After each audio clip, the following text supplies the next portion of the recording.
Hello students, आइए शुरू करते हैं वैद्युत रसायन चैप्टर का तीसरा लेक्चर। और इसे शुरू करने से पहले एक बार हम रिवाइज कर लेते हैं कि अब तक हमने इस चैप्टर में कितना कवर कर लिया। देखिए भाई, अब तक इस चैप्टर में हमने 2 लेक्चर कंप्लीट कर लिए। पहले लेक्चर में हमने इंट्रोडक्शन पढ़ा। इंट्रोडक्शन में हमने पढ़ा कि हम इस चैप्टर में क्या पढ़ने वाले हैं। हम इस चैप्टर में पढ़ेंगे किस प्रकार से हम विद्युत ऊर्जा को रासायनिक ऊर्जा में और रासायनिक ऊर्जा को विद्युत ऊर्जा में परिवर्तित करेंगे। फिर उसके बाद हमने पढ़ा इलेक्ट्रोड। फिर उसके बाद इलेक्ट्रोड के प्रकार पढ़े। इलेक्ट्रोड हमने 4 प्रकार के पढ़े। इलेक्ट्रोड या अर्धशैल का एक ही मतलब है।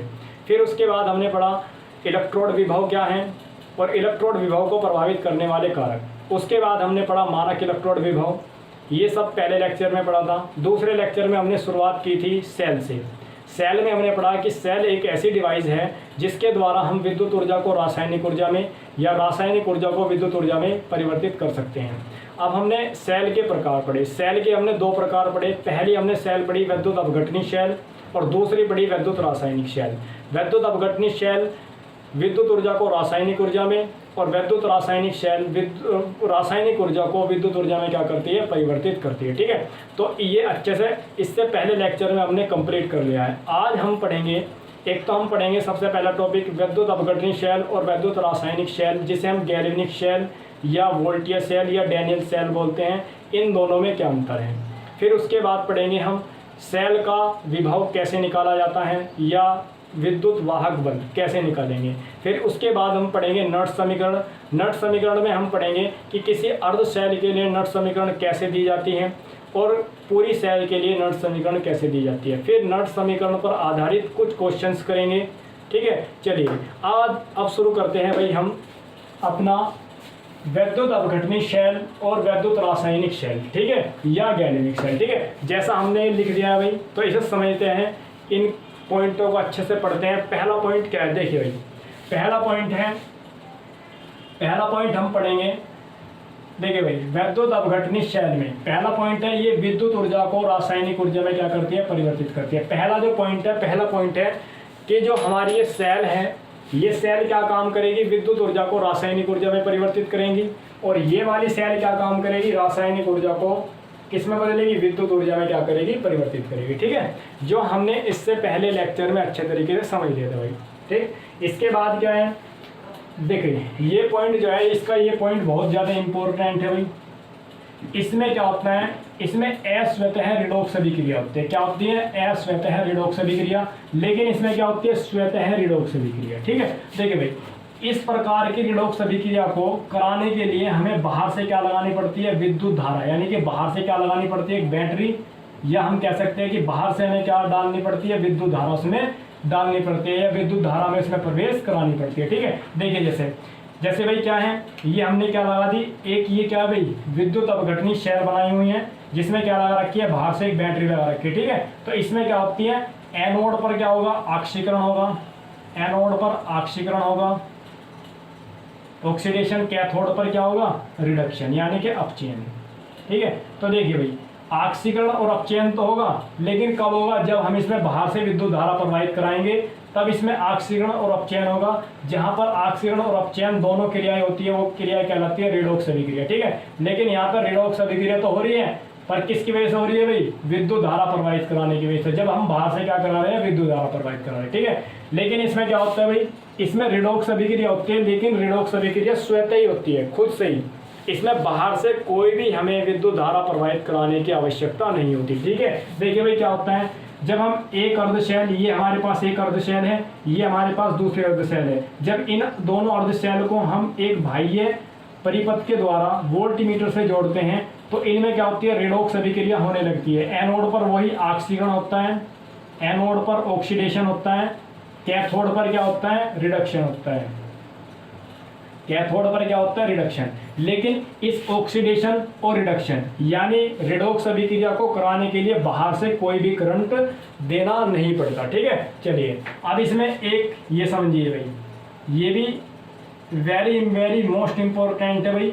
इसमें जो एनोड होता है वो पॉजिटिव होता है और कैथोड इसमें नेगेटिव होता है। देखिए भाई, ये क्या है, पॉजिटिव से जुड़ा है, यहाँ पे क्या होगा, ऑक्सीकरण की अभिक्रिया होगी। और हमने तुम्हें पहले लेक्चर में बता दिया था कि जिस भी इलेक्ट्रोड पर ऑक्सीकरण की क्रिया होती है वो हमेशा एनोड होता है, और जिस भी इलेक्ट्रोड पर अपचयन की क्रिया होती है वो हमेशा क्या होता है, कैथोड होता है। ठीक है, तो इस वाले पर क्या होती है, ऑक्सीकरण की अभिक्रिया होती है, इसीलिए एनोड है। इस वाले पर क्या होती है, अपचयन की अभिक्रिया होती है, इसीलिए क्या है, कैथोड है। और कैथोड किससे जुड़ा है, नेगेटिव से जुड़ा है, इसीलिए क्या है, कैथोड यहाँ पर ऋणावेश है। और यहाँ पर एनोड किससे जुड़ा है, पॉजिटिव से जुड़ा है। किससे जुड़ा है, पॉजिटिव से, इसीलिए यहाँ पे क्या है, पॉजिटिव है। बात समझ में है ना। लेकिन इसमें क्या होता है, देखो भाई इसमें क्या होता है, एनोड इसमें नेगेटिव होता है, कैथोड इसमें पॉजिटिव होता है। ठीक है, ये एक दूसरे के उल्टे हैं भाई, एक दूसरे के रिवर्स है। ठीक है, इसमें पॉजिटिव है एनोड, इसमें नेगेटिव है, इसमें कैथोड नेगेटिव है, इसमें कैथोड पॉजिटिव है। ठीक है, और ये नेगेटिव क्यों है, ये पॉजिटिव क्यों है,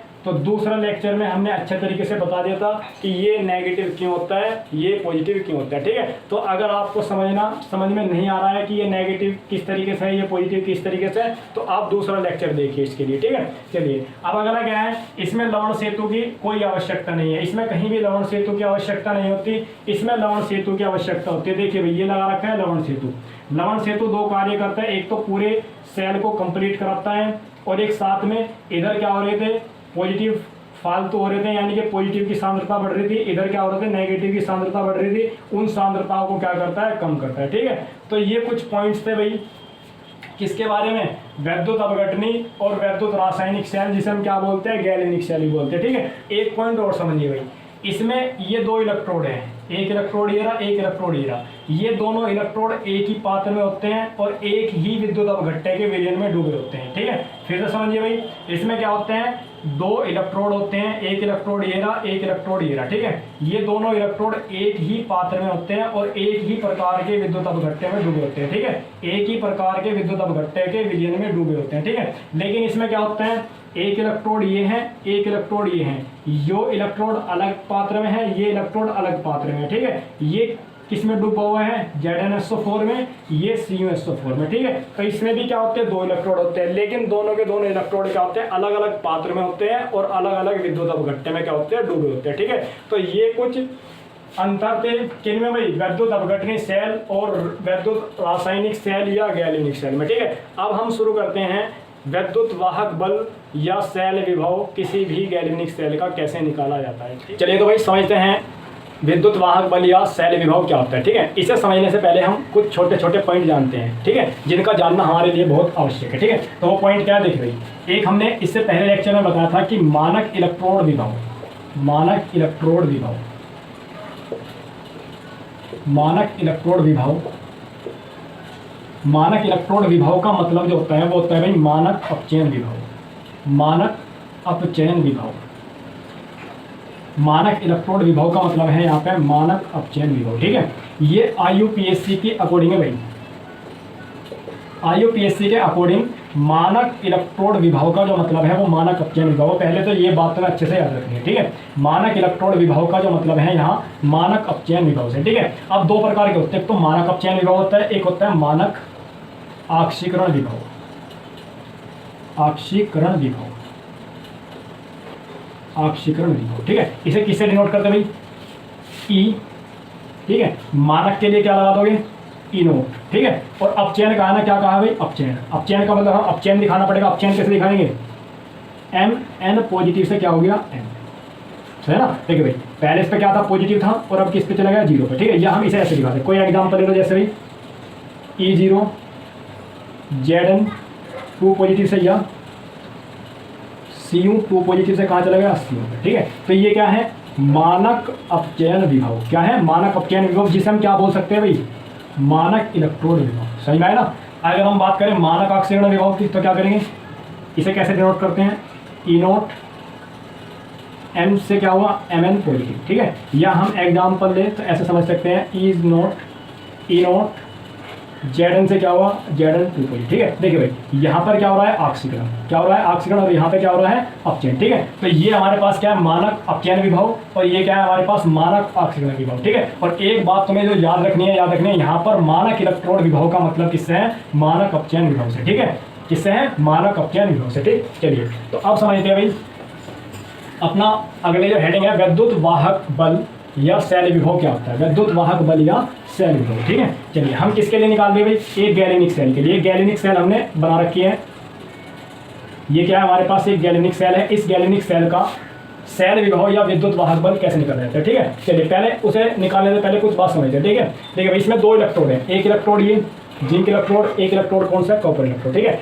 इस इलेक्ट्रोड का विभव और इस इलेक्ट्रोड का विभव दोनों के क्या होंगे, अलग अलग होंगे। एक जैसे इलेक्ट्रोड विभव तो दोनों के होने से रहे। ठीक है, तो क्या होगा, इस इलेक्ट्रोड का विभव कुछ और होगा, इस इलेक्ट्रोड का विभव कुछ और होगा। ठीक है, तो इन इलेक्ट्रोड के विभव का जो अंतर होता है उसे क्या बोलते हैं हम, सेल विभव या विद्युत वाहक बल। तो पहली बात समझ में आई ना, क्या बोला भाई कि इस इलेक्ट्रोड का इलेक्ट्रोड विभव कुछ और होगा, इस इलेक्ट्रोड का इलेक्ट्रोड विभव कुछ और होगा। ठीक है, तो इन दोनों इलेक्ट्रोड के इलेक्ट्रोड विभव का जो अंतर होगा उसे क्या बोल देंगे, सेल विभव या विद्युत वाहक बल। बात समझ में आ गई, पहली बात तो ये तुम्हारी। ठीक है, अब एक बात और समझनी है भाई, जिस भी सेल का मानक अपचयन मानक इलेक्ट्रोड विभव कोई भी इलेक्ट्रोड है हमारे पास, जिस इलेक्ट्रोड का मानक इलेक्ट्रोड विभव क्या होगा, अधिक। क्या बोला भाई, या ऐसे लिखो, जिस भी इलेक्ट्रोड का मानक इलेक्ट्रोड विभव क्या होगा, अधिक। उस पर हमेशा क्या होना है, ऑक्सीकरण क्या होना है, ऑक्सीकरण।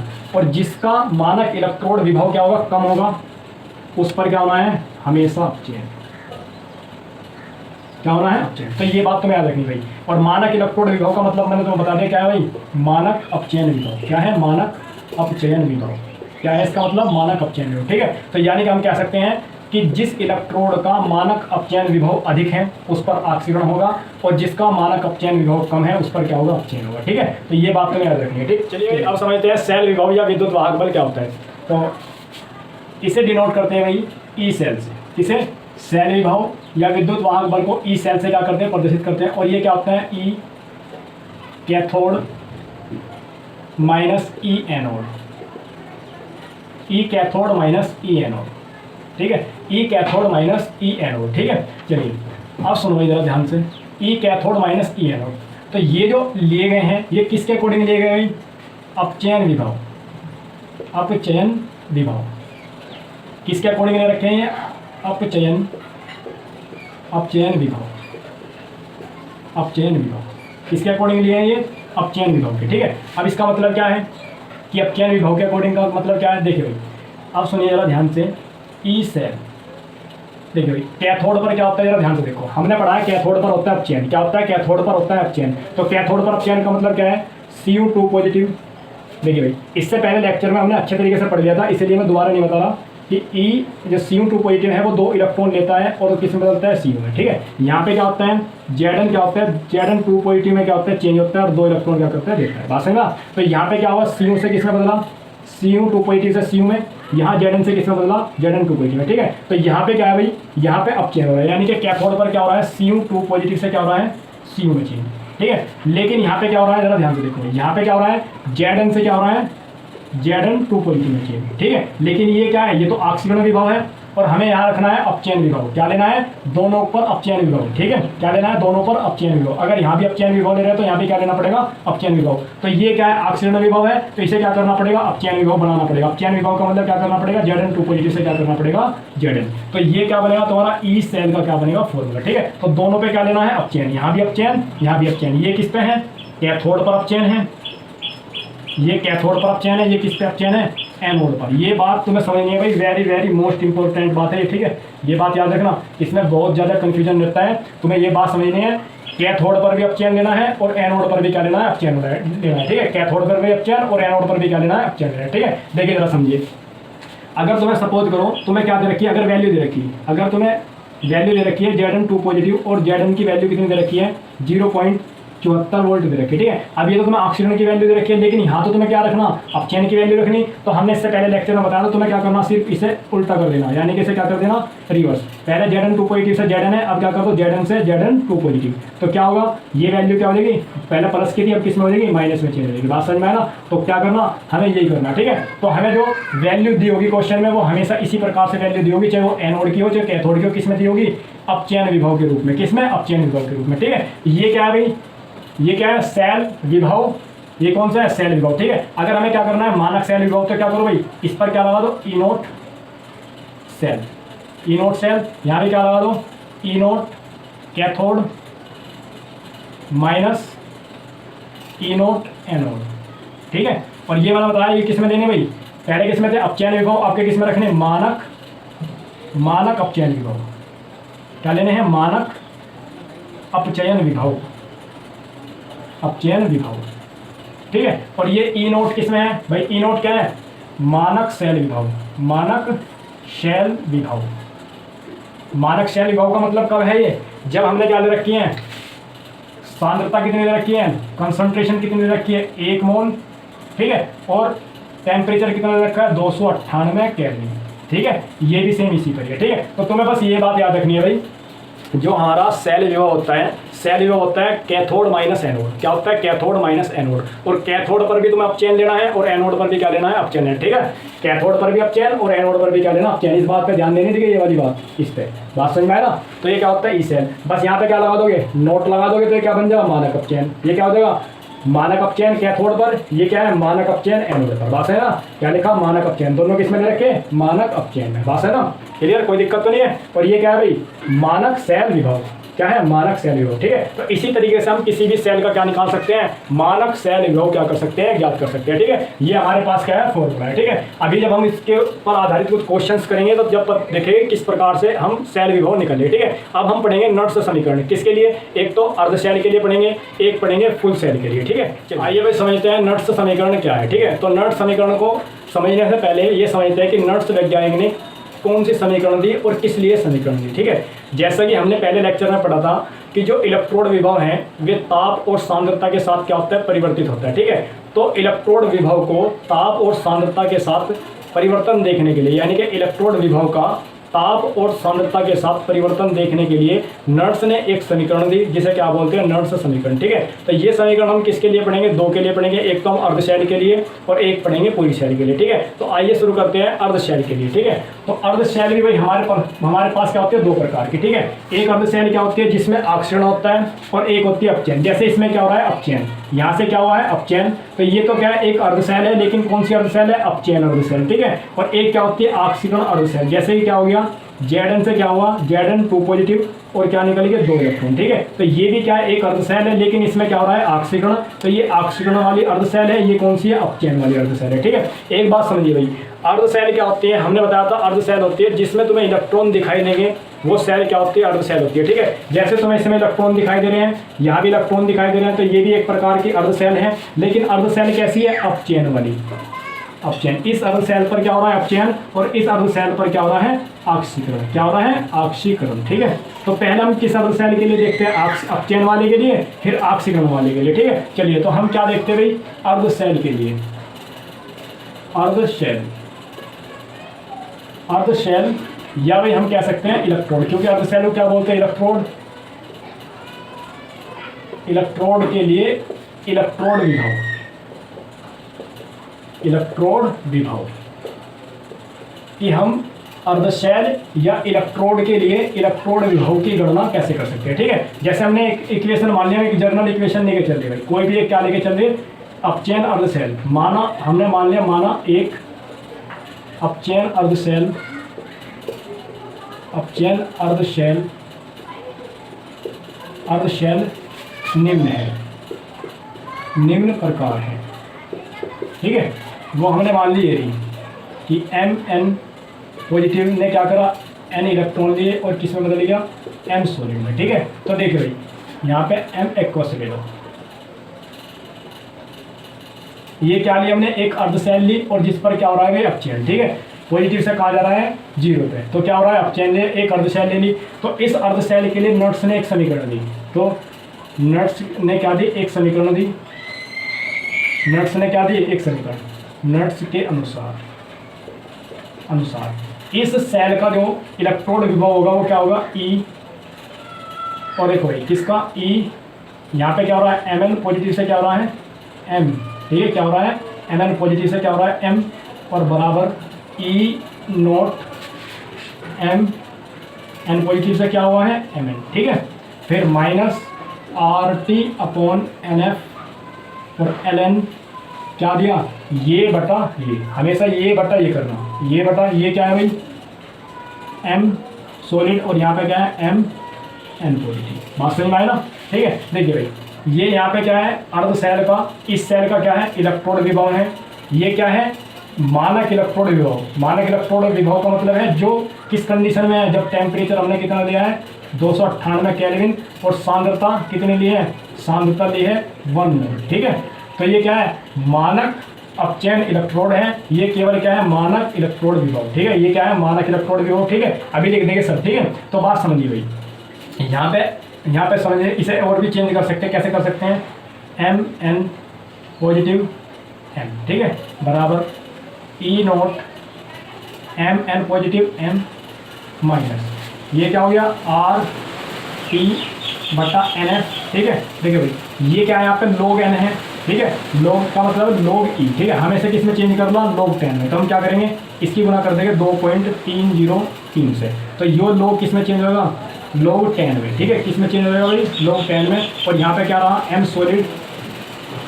ठीक है, और क्या रहा, एम एन पॉजिटिव, सेम ऐसे। ठीक है, अब यहाँ पे समझते हैं आर क्या है भाई। सबसे पहले आर है यहाँ पे सेल स्थिरांक। ठीक है, आर क्या है यहाँ पे, आर है, अभी रुको भाई, आर है यहाँ पे गैस स्थिरांक। क्या है, गैस स्थिरांक।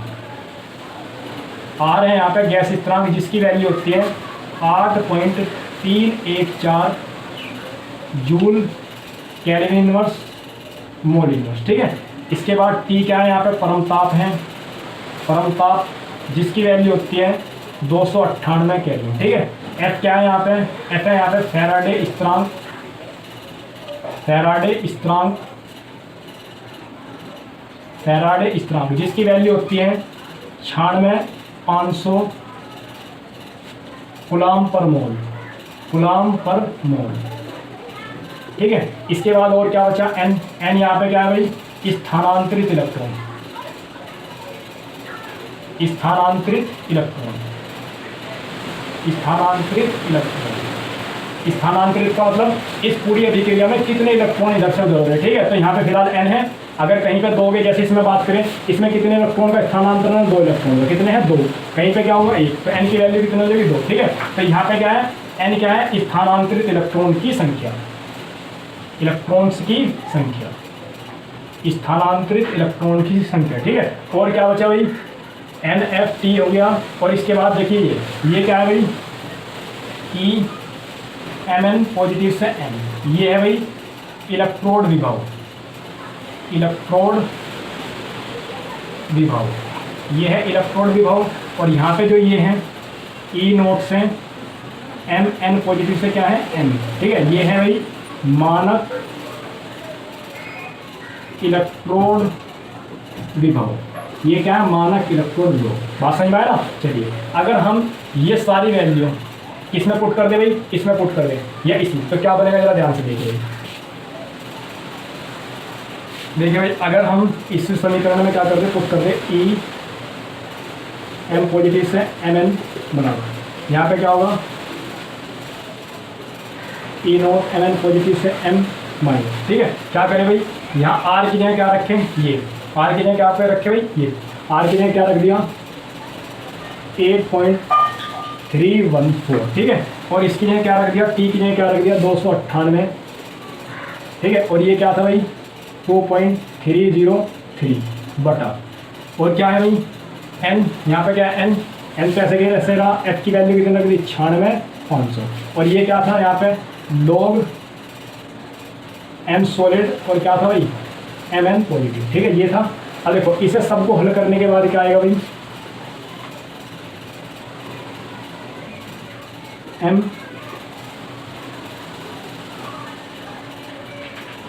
तो क्या आएगा भाई, जरा ध्यान से देखो, इसे हल करने के बाद आएगा 0.0591 बटा कितना आएगा एम। ठीक है, और ये क्या हो जाएगा लॉग एम, और क्या रखना एम एन पॉजिटिव। ठीक है, और एक बात याद रखनी भाई, जो सॉलिड की सांद्रता होती है वो कितनी होती है 1, कितनी होती है सॉलिड की सांद्रता 1। ठीक है, तो ये समीकरण है जिसके द्वारा हम अर्ध सेल का क्या निकाल सकते हैं, इलेक्ट्रोड विभव क्या कर सकते हैं, निकाल सकते हैं। क्या निकाल सकते हैं, ये समीकरण है जिसके द्वारा हम अर्ध सेल का क्या निकाल सकते हैं, इलेक्ट्रोड विभव निकाल सकते हैं। ये किसके लिए है भाई, ये किसके लिए है, अपचयन अर्ध सेल के लिए। अगर हम ऑक्सीकरण अब किसके लिए भाई, ऑक्सीकरण अपचयन, यानी कि ऑक्सीकरण अर्ध सेल के लिए पढ़ेंगे, किसके लिए, ऑक्सीकरण अर्ध सेल के लिए पढ़ेंगे। तो क्या करना, बस अंतर इतना सा है, क्या करना तुम्हें, ये करना है एम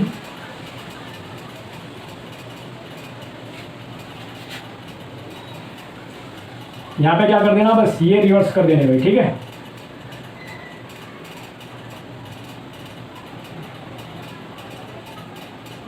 ये सब सेम है भाई, 0.591/n, ठीक है। और ये क्या होगा, बस इसमें क्या हो जाएगा, ये नीचे है, ये क्या चला जाएगा अब की बार ऊपर, ठीक है। ये log 10 है भाई, याद रखना, ये log 10, ठीक है। यहाँ भी क्या है log 10, तो ये क्या हो जाएगा अब की बार mn पॉजिटिव, ठीक है। तो ये किसके लिए है भाई, ये है ऑक्सीकरण अर्ध सेल के लिए, ये किसके लिए है, अपचयन अर्ध सेल के लिए। बात समझ में आएगा, ठीक है भाई। ये बात समझ में आ गई कि हमने क्या करा है, अर्ध सेल के लिए नर्स समीकरण देखिए, ठीक है। तो इस समीकरण के द्वारा हम क्या कर सकते हैं, किसी भी अर्ध सेल का इलेक्ट्रॉन विभव क्या कर सकते हैं, ज्ञात कर सकते हैं, ठीक है। इसके बाद हम जो अगला लेक्चर होगा उसमें पढ़ेंगे पूरी सेल के लिए किस प्रकार से नर्स समीकरण निकाली जाती हैं और उस पर आधारित कुछ क्वेश्चन पढ़ेंगे। Thank you.